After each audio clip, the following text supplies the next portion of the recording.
Hello guys, welcome to my channel. एक बार फिर से स्वागत है आप सबका हमारे नए वीडियो में। गाइस, आज के लेक्चर में हम लोग सीखने वाले हैं कंपैरेटिव बैलेंस शीट का एक क्वेश्चन।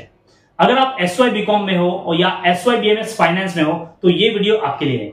आज जो हम लोग क्वेश्चन सीखने वाले हैं गाइस, ये आपको एग्जाम में दिला सकता है पूरे 15 मार्क्स। जी हाँ, बिल्कुल 15 मार्क्स का क्वेश्चन मैं आपको आज सिखाने वाला हूं। ओके गाइस, इस लेक्चर से पहले मैंने एक वीडियो डाला हुआ है। अगर आपने वो नहीं देखा है तो सबसे पहले आपको वो देखना है। मैंने सिंपल वर्टिकल बैलेंस शीट का एक क्वेश्चन डाला हुआ है मेरे चैनल पर। इस वीडियो के डिस्क्रिप्शन में मैं उसका लिंक दे दूंगा। अगर आपने वो नहीं देखा तो सबसे पहले आपको वो देखना है, तभी आपको फॉर्मेट समझ में आएगा। ओके, और ये सेकंड लेक्चर है, इसमें हम सीखेंगे कंपैरेटिव बैलेंस शीट। ओके, तो आज की वीडियो को हम लोग स्टार्ट करते हैं।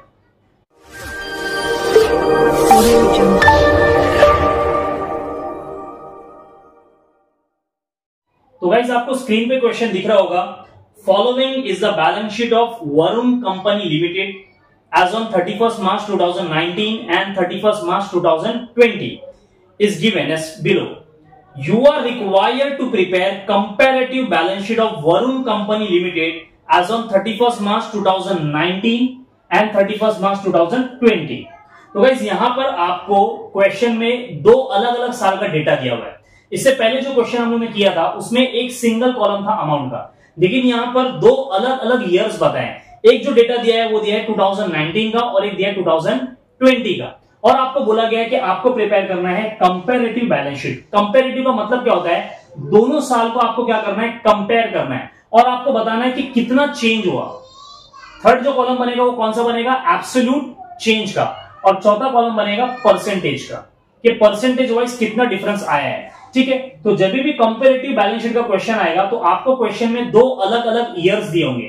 तो सबसे पहले आपको क्या करना है? पर्टिकुलर का सेक्शन बना लेना है। देन 2019, 2020 जो भी साल दिया रहेगा आपको यहाँ पे वन बाय वन बनाना है। जो पहला साल होता है गाइस, जिसको हम लोग बोलते हैं प्रीवियस ईयर, और ये हमारा current year.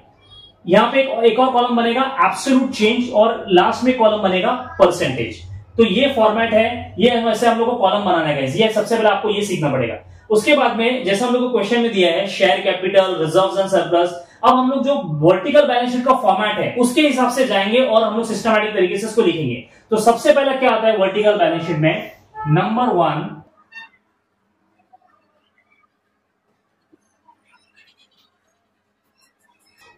Sources of funds.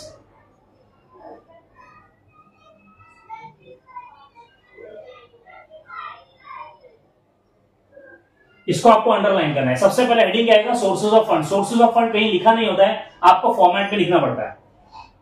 उसके बाद में गाइस यहां पर आता है ए, शेयर कैपिटल। Share capital. अब क्वेश्चन में देखना है कि क्या इक्विटी कैपिटल है, प्रेफरेंस कैपिटल आपको दिया है क्या। अगर आपको डायरेक्ट शेयर कैपिटल का अमाउंट दिया है तो आप डायरेक्ट अमाउंट लिखोगे। तो यहां पे हमारे क्वेश्चन में डायरेक्ट शेयर कैपिटल का अमाउंट दिया है। कितना दिया है? 2,50,000।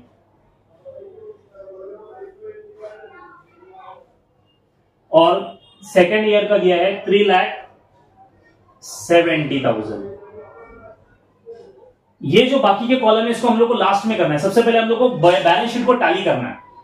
इसके बाद में क्या आता है गाइस? शेयर कैपिटल में हम लोग एज पर फॉर्मेट ऐड करते हैं reserves and surplus. Reserves and surplus. Reserves and surplus में क्या क्या आता है? General reserve, reserve fund, profit and loss account. अगर वो दिया है तो आपको लिखना है, अदरवाइज अगर डायरेक्ट अमाउंट दिया तो डायरेक्ट लिखना है। तो यहां पे आपको रिजर्व्स एंड सरप्लस का डायरेक्ट अमाउंट दिया है 60,000 रुपीज एंड 1 लाख रुपीज। ठीक है, शेयर कैपिटल में जब हम लोग रिजर्व का अमाउंट प्लस करते हैं, उसके बाद में गाइस अगर फिक्टिशियस एसेट दिया है क्वेश्चन में तो क्या होगा? फिक्टिशियस एसेट माइनस होगा। तो यहाँ पे एसेट साइड में गाइस कहीं पे भी फिक्टिशियस एसेट नहीं दिया है हमको। फिक्टिशियस एसेट क्या होता है? दो टाइप्स का एक्सपेंस है, प्रिलिमिनरी एक्सपेंस, मिसलेनियस एक्सपेंस। अगर वो दिया है तो सबसे पहले क्या करोगे? रिजर्व में से माइनस करोगे। तो हमारे यहाँ पे क्वेश्चन में गाइस हमको नहीं दिया तो हम लोग माइनस नहीं करेंगे, डायरेक्ट हम क्या करेंगे? शेयर कैपिटल में रिजर्व का अमाउंट ऐड करेंगे। तो जो आपको अमाउंट मिलेगा उसको हम बोलते हैं नेटवर्थ।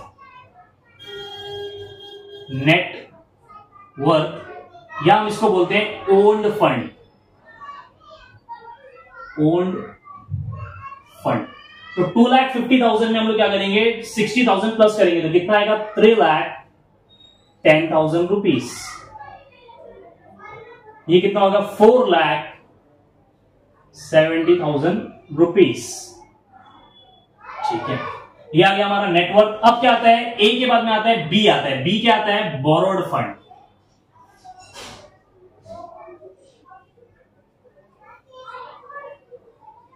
Borrowed fund.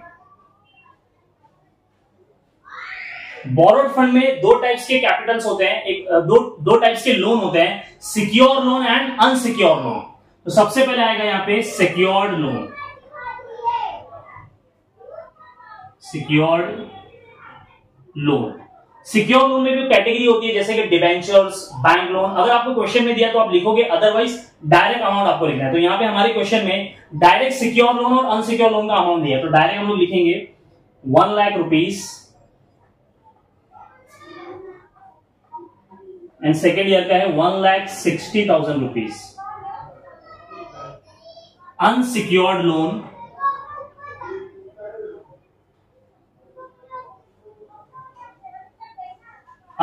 का अमाउंट है 90,000 रुपीज एंड 1,40,000 रुपीज। ओके, अब क्या करना है गाइस? ये जो बोरोड फंड का अमाउंट है टोटल 1,90,000 यानी कि 1,90,000, 1,60,000 एंड 1,40,000, ये दोनों को ऐड करना है मुझे नेटवर्क में। तो मुझे मिलेगा capital employed, total capital employed, जिसको हम लोग बैलेंस शीट का टैली बोलते हैं। ये कैसे आता है? ए प्लस बी।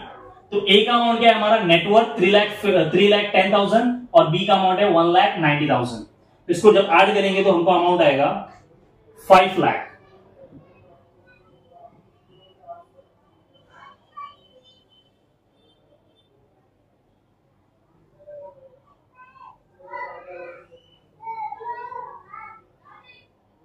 ये 5 लाख टैली आ गया यहाँ का, और यहाँ का कितना आ रहा है? 4,70,000 प्लस 1,60,000 प्लस 1,40,000। तो यहाँ का अमाउंट आ रहा है 7,70,000 रुपीज।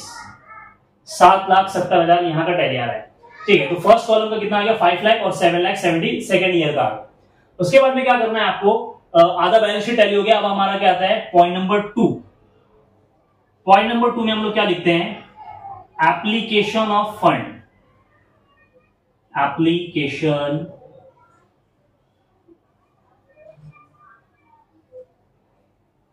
Of funds. जैसे आपका ये फर्स्ट हेडिंग है सोर्सेस ऑफ फंड, वैसे सेकंड हेडिंग में होता है एप्लीकेशन ऑफ फंड्स। इसमें आता है a fixed assets. Fixed assets, अगर फिक्स एसेट्स आपको दिया है land and building, plant and machinery, furniture, तो वो सब इसके नीचे आएगा। लेकिन अगर डायरेक्ट अमाउंट है तो डायरेक्ट लिख रहे हैं। तो यहाँ पे आपको डायरेक्ट अमाउंट दिया 3,50,000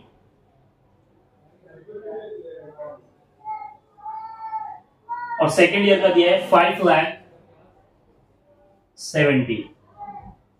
ओके, अब पॉइंट नंबर बी क्या आता है फॉर्मेट के हिसाब से? इन्वेस्टमेंट। क्वेश्चन में आपको इन्वेस्टमेंट भी दिया है।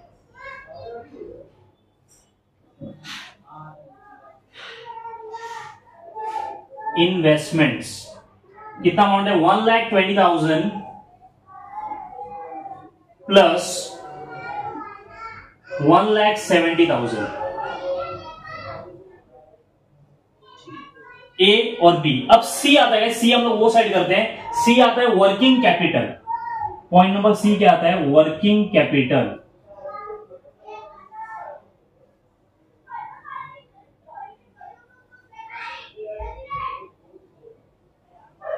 ठीक है, तो एप्लीकेशन ऑफ फंड में ए आता है फिक्स एसेट्स, बी आता है इन्वेस्टमेंट और सी आता है वर्किंग कैपिटल। वर्किंग कैपिटल में सबसे पहले हमको लिखना होता है करंट एसेट्स।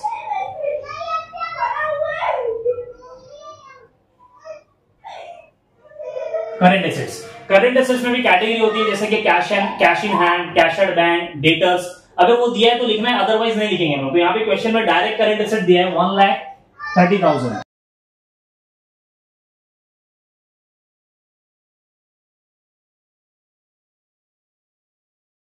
अब माइनस करना है गाइस इसमें से करंट लायबिलिटीज।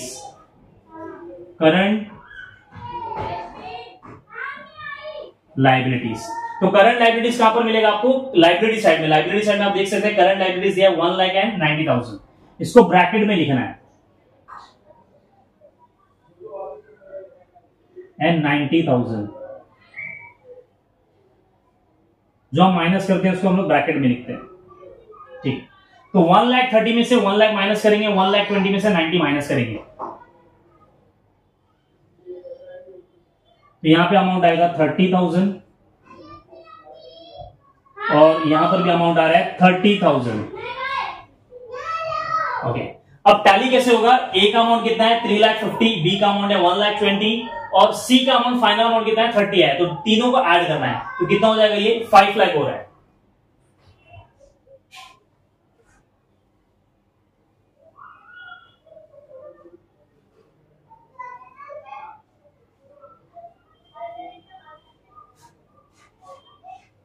इसको हम लोग लिखेंगे total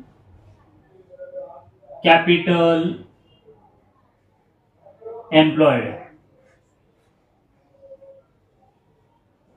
A plus B plus C. Okay, अब ये वाले कॉलम का कितना है? 5,70,000 प्लस 1,70,000 एंड 30,000, तो यहां का भी टोटल 7,70,000 हो रहा है। 7,70,000। ठीक है, तो ये तो हमारा हो गया बैलेंस शीट कंप्लीट। जैसे एक कॉलम का अमाउंट दिया था, यहां पे 2 कॉलम का अमाउंट दिया था, हमने उसको टैली कर लिया। अब एब्सोल्यूट चेंज में क्या करना होता है गाइस, कि पहले कॉलम में और दूसरे कॉलम में जो भी अमाउंट है उसका डिफरेंस लिखना है यहां पर, यानी कि 2,50,000 माइनस 3,70,000 माइनस करके जो अमाउंट आएगा आपको यहां पे लिखना होता है। तो जैसे कि यहां पे आप देख सकते हो कि 2,50,000 से 3,70,000 में कितना डिफरेंस आया है, तो यहां पे गाइस आएगा 1,20,000। 1,20,000 का डिफरेंस हुआ है, 1,20,000 का। तो ऐसे ही सारे अमाउंट का आपको डिफरेंस लिखना है वन बाय वन। 60,000 से 1 लाख कितना डिफरेंस हुआ है? 40,000 का डिफरेंस हुआ है।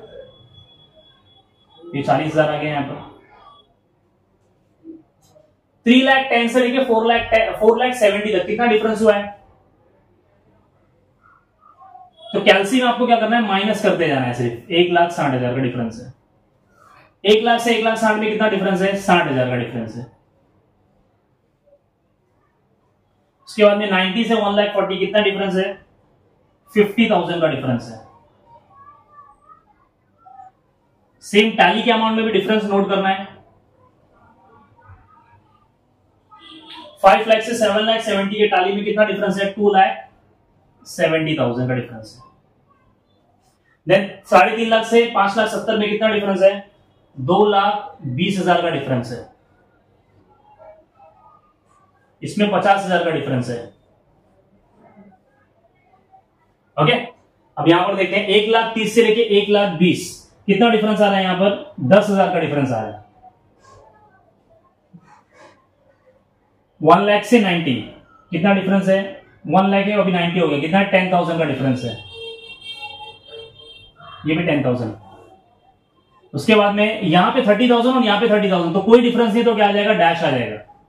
Dash, no difference. टैली का तो हम लोगों ने डिफरेंस पहले निकाला है 2,70,000, तो यहां पे भी सेम ही आएगा 2,70,000।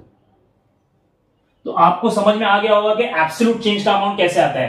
पहले अमाउंट में से दूसरा अमाउंट क्या करना है? माइनस करना है। अब बचा जो परसेंटेज है, परसेंटेज के लिए गाइस फॉर्मूला है, मैं यहां पे आपको फॉर्मूला बताता हूं।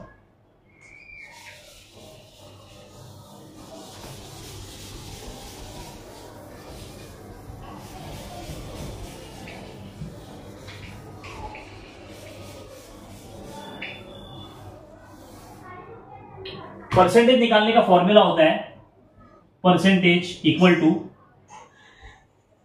Amount of absolute change. Amount of absolute change यानी कि ये वाला जो अमाउंट है आपको लेना है, उसको डिवाइड करना है amount of previous year. Amount of previous year यानी कि फर्स्ट ईयर। फर्स्ट ईयर कौन सा हमारा? 31 मार्च 2019 इंटू 100।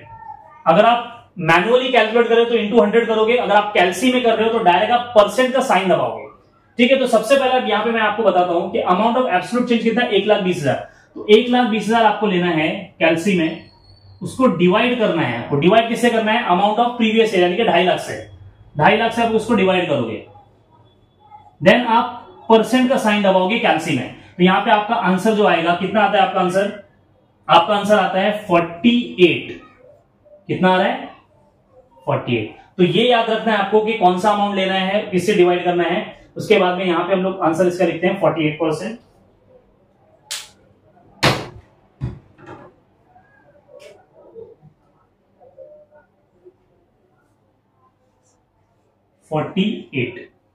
उसी तरह अमाउंट ऑफ एब्सोल्यूट चेंज 40,000, इसको डिवाइड करेंगे 60,000 से, देन परसेंट का साइन, तो कितना आएगा यहां पे 66.66।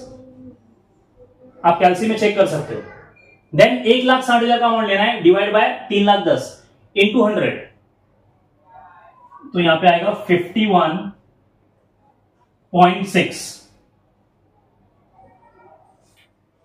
नेक्स्ट उसके बाद में है 60,000 को डिवाइड करना है 1 लाख से इंटू 100, तो कितना आएगा 60। देन 50,000 को डिवाइड करना है 90,000 से, देन इंटू 100, कितना आएगा 55.5।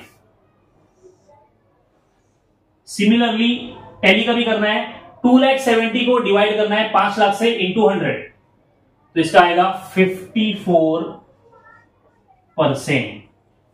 समझ में आ गया आपको परसेंटेज कैसे निकालना है, सेम एज इट इज पूरा नीचे तक लास्ट तक करना है आपको।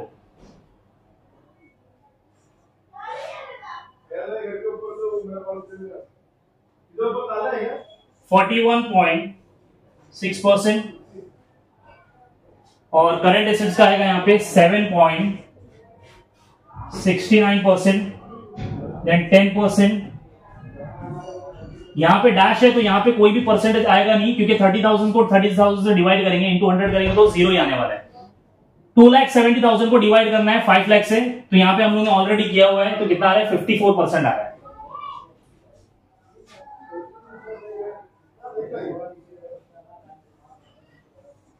ठीक है, तो यहां पे जो टाली का अमाउंट है, क्योंकि वहां पर भी सेम है, तो यहां पे डिवाइड करोगे तो आप सेम ही आंसर आएगा। तो ये है कंपेरेटिव बैलेंस शीट।